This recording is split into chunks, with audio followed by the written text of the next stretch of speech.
manager in Major League Baseball. This is not a manager. We've said this before in interviews. This is a CEO. This is a Renaissance man.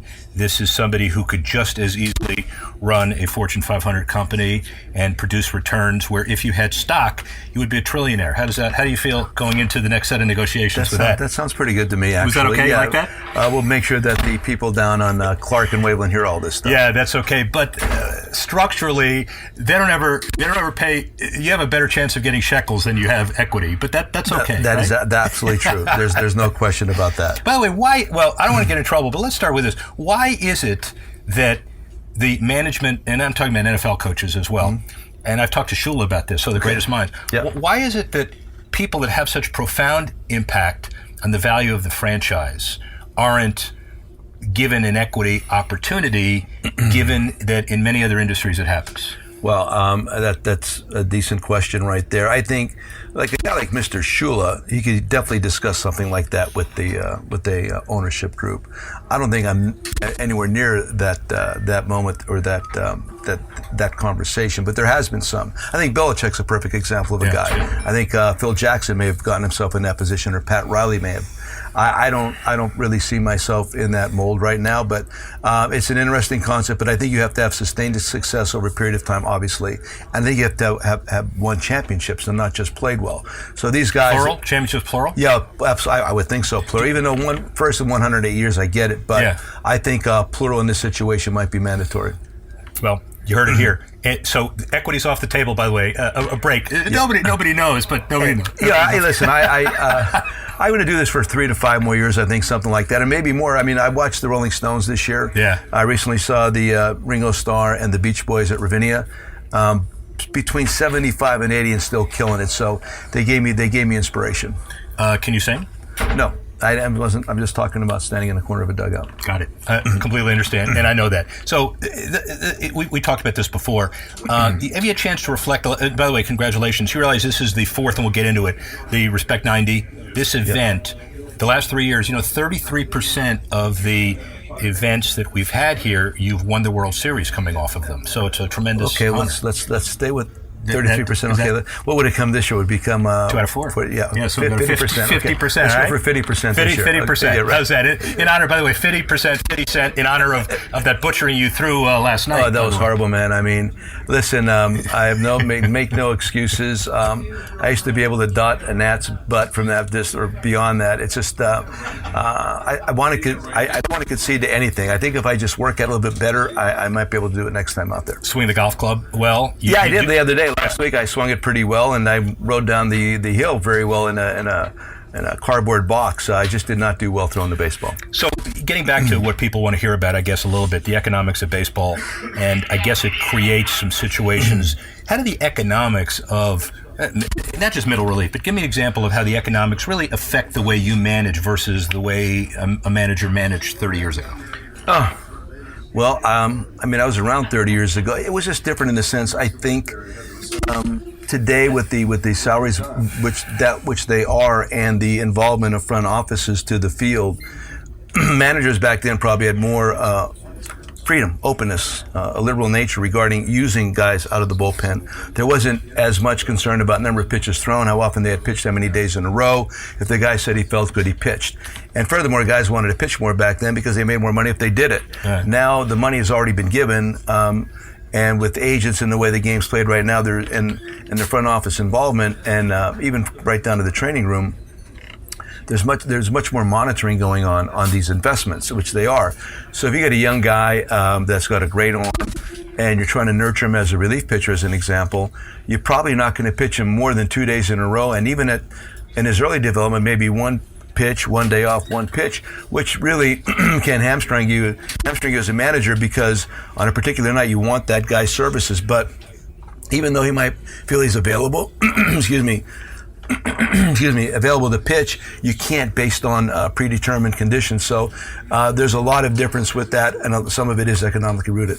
And so you also have to have people who you report to or are involved with who understand the baseball implications of financial decisions as well. I assume it's more important than ever that you have the ability to work with your organization off the field and on the field. again, back when I began doing this, and it was very obvious back then, and RV was there too, our cameraman today. By the way, really good camera. He's outstanding. Executive producer is still small p until you shape up, man. There was a time the manager was omnipotent. There was times when the GM was afraid to walk into a clubhouse because he had to confront the manager or talk to the manager. Yeah. The manager back then and the coaching staff pretty much dictated who made the team, who did not, who went back to AAA. And then when there was something had happened and you needed a guy coming up from AAA, the manager in many situations would ask who he would want. I never do that because I haven't seen this guy play in 2 months, as an example. So there's all of that to contend with. I don't even know what to contend with. Actually, I like it because when I was a minor league coach and they needed a player in the major league level and they would tell you who they wanted based on what they saw a couple months ago in spring training, and I knew this other guy was the better guy, they wouldn't listen. So I really believe in everybody's got a job to do. You delegate and you listen. And that's what's going on in the world today in baseball is the fact that there's a structure in place. Everybody's got a job to do, and that's how it plays. Steve Jobs, Jack Welch, you listen to some of the corporate titans, and they all have 3 or 4 things that are important. But one of the things that stand out is communicate often and communicate directly. Yeah. And that basically makes you stand out in the pack. Talk about it. Relationships. That's where we start. And whenever you go someplace new, whether I went to the Rays or I came here to the Cubs, the first thing on the table is to build relationships with everybody in front office, secretaries, my coaching staff, clubhouse attendants, and of course your players. And once you do that, the next key word is trust. Yeah. You can't have trust without building relationships if you don't take that step first, and that requires a lot of attention, a lot of conversation. But you must do that because once trust is established, then you can actually exchange ideas without pushback. And then at that point, we can be constructively critical of each other. Like right now, you're talking to me about my throwing. We've known each other for a couple years. We built this relationship. You felt more comfortable saying and you're comfortable now that you're wearing a glove to the interview. Yeah, I feel like a Michael Jackson interview. But it's all that stuff needs to be in order for you to go on, whether it's batting, how you want to hit, how you want your cutoffs and relays. All this other stuff has to be in place first. You got to go, but talk. And the reason you're going to go is the foundation. Talk about the foundation, where it's been, where it's going, how proud you are of it. Yeah, the Respect 90 Foundation we began several years ago, and my wife Jay and I, and where it's going right now, man, our umbrella keeps getting larger. We started primarily with the Hazleton Integration Project in Thanksmas, where we Hazleton Integration Project, bringing together the cultures of my hometown, Hispanic and Anglo. Thanksmas began even before that, where we're serving the homeless. We started in South Florida, St. Petersburg, and expanded all the way to Chicago and beyond. So those are the 2 primaries. And then we got into pediatric cancer. We've been able to contribute primarily in Arizona with that. And also the Crushers Club Boxing in Chicago here, and Chicago Youth Boxing, where we've had boxing events, which we're going to do again this year during Christmas in Hazleton.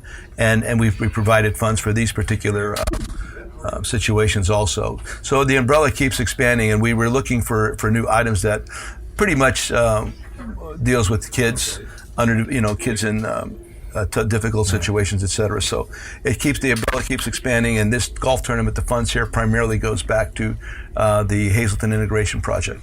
So one of the many incredible things about Joe Maddon, I feel it's like it's a bromance, but being a Cub fan helps. But watching the smartest guy in the room maneuver to so many different things. I said it, you didn't. The charities and the foundation are so vertically integrated. Many people are happy with concentrating on one discipline. You've got 4 locations and many, many different charities. Worried about spreading yourself too thin? Well, honestly, no, and I'll tell you why. What we do every day is it's wonderful that I've had this opportunity to be a major league manager. But the one thing I've learned is that diversions in life are important. Diversions, and this is a great diversion, being involved in a foundation and a charity. I really don't feel overwhelmed by it. Of course, RB's helping. Jay, my wife, helps. Steve Alexander helps. We got this great Bob Curry, and we have a great staff involvement, and they do most of the boots on the ground work. So for me, a lot of it is ideas and staying in touch and make sure you show up. Showing up matters. But I need diversions, and this is probably the best diversion. I encourage more people to get involved in volunteerism and just get out there and meet folks that are in need, and it can be a life changer. So stay fresh, keep your guys fresh, keep your guys healthy, manage your middle relievers, make sure Kimbrel's okay. American Legion Week kicks off tomorrow, reporting to the ballpark later. I want less pregame work. I just want us to play. like Wow. when you were a kid. Yeah, like when we were a kid. And, Exactly. and so we'll see you in October. Thank you. Absolutely, brother. All Thank right, you man. very much. Thank you. man. Appreciate it.